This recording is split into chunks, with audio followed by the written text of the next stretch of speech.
well, it's not the way you do it if you're a polite unit.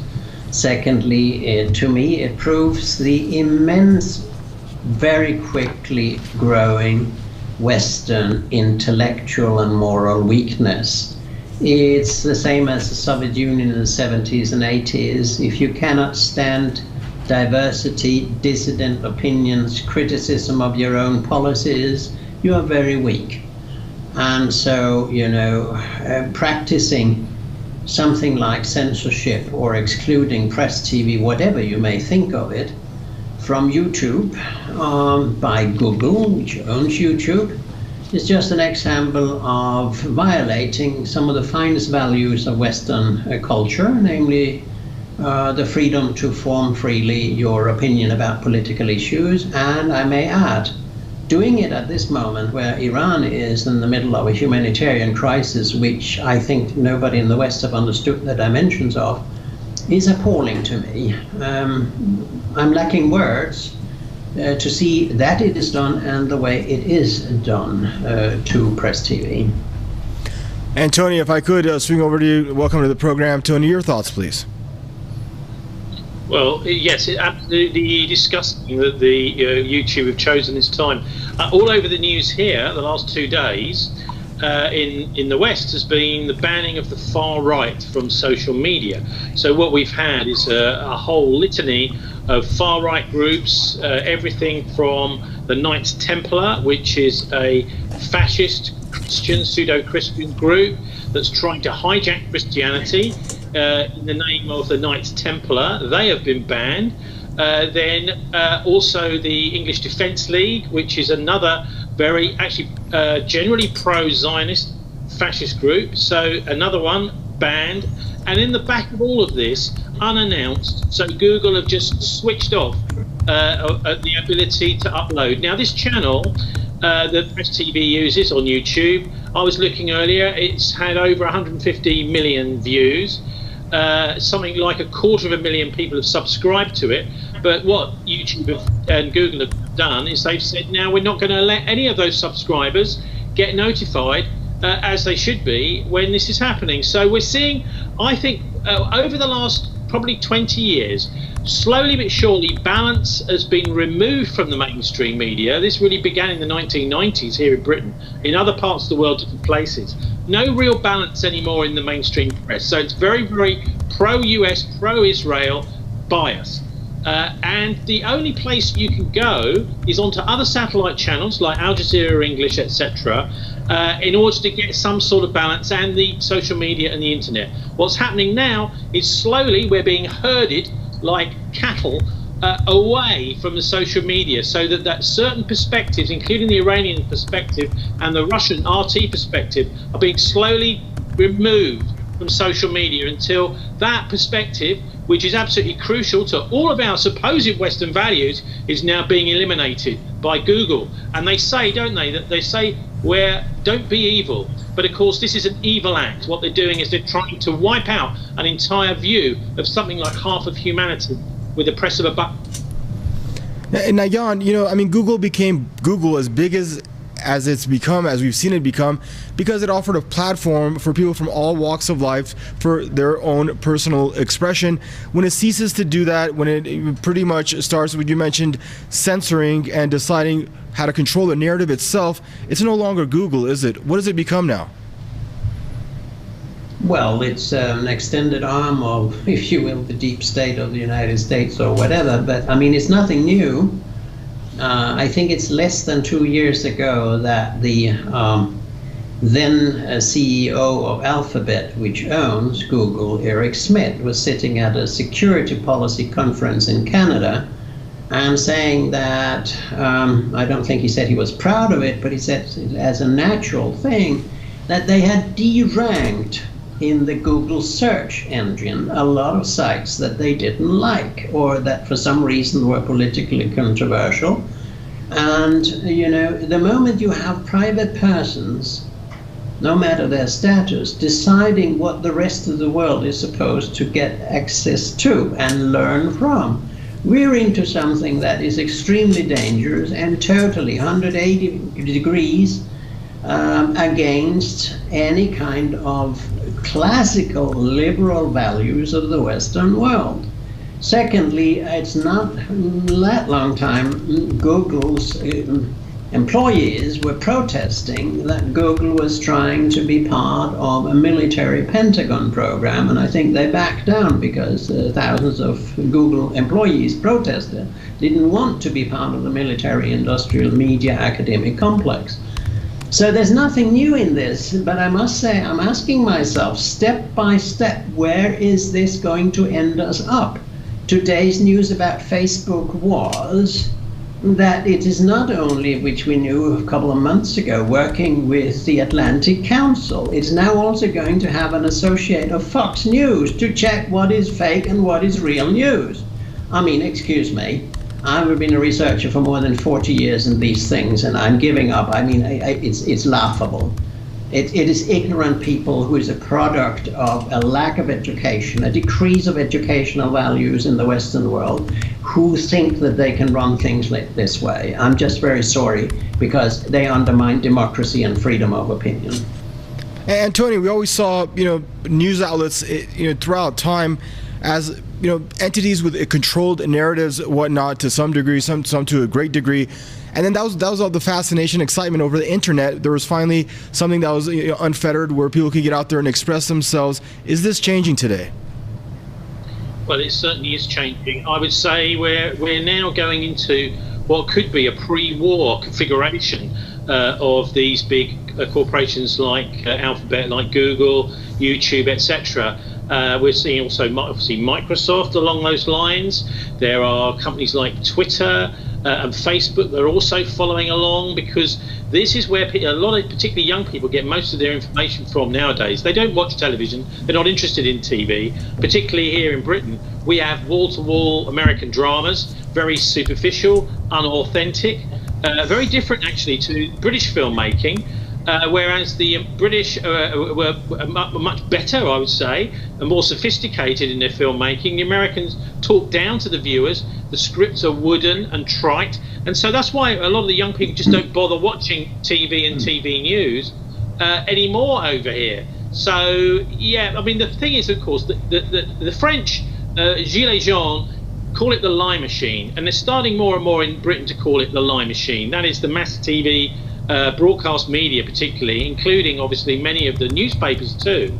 And that means that you have to make sure there is no channel you can switch over to find another perspective or to find the truth as you see it. So this is really important, that channels like Presstv are not available. It hasn't been available here in Britain since January 2012, when the broadcasting regulator, on some totally spurious reason, banned it. That's Ofcom.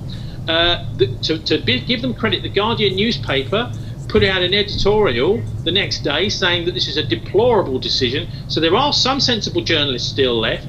Then in October 2012, the former BBC Director General, who was running Eutelsat, one of the big satellites, also banned Presstv. They just simply do not want other perspective to be out there, because that punches a great big hole in their propaganda machine. And let me make it clear, propaganda is key and crucial to starting wars. The Seika on his blog has made it absolutely clear. He used to work for the United Nations as a military advisor.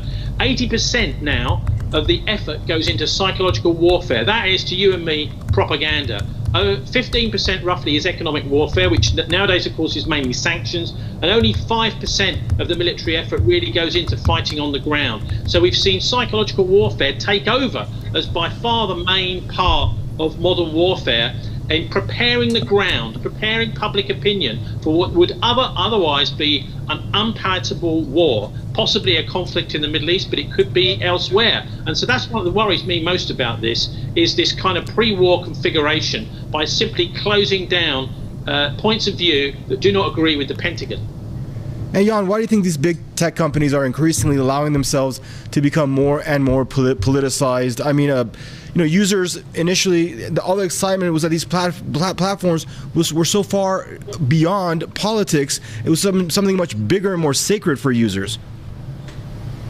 Yes, and I think that, had it not taken this turn over the last few years, the internet Facebook as a means of communication across the globe, Google as a search engine, mail, YouTube, etc., would be a blessing to humanity, a way for us to connect, learn about each other and all that. But the moment these companies, which certainly applies to Facebook too, submit themselves or are submissive to governments and policies and do not serve as media, but as extended arms of an authoritarian state called the United States of America and its militarism, then I think, I mean, my own foundation and my own personal view is my future strategy is to make myself and whoever else is interested in peace and nonviolence and Gandhian stuff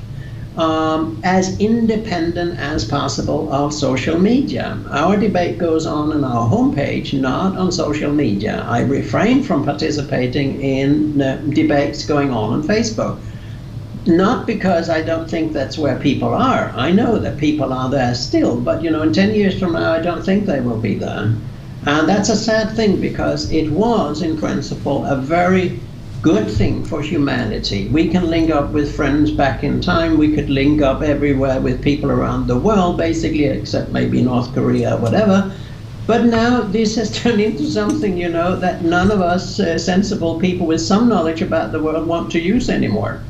And I say the only thing to do is boycott it. I don't use Google search anymore. I don't. For all I can see, I cannot document it, to be honest. I cannot give you statistics. But for all I can see, my own foundation, the Transnational Foundation for Peace and Future Research here in Sweden, has been deranked.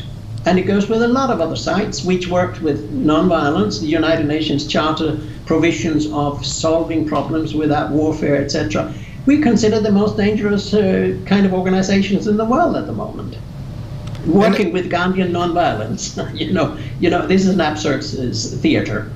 And Tony, it's funny that Jan mentions nonviolence, because, you know, Presstv here, with respect to having its own editorial guidelines like anyone does, we don't preach anything, especially not violence.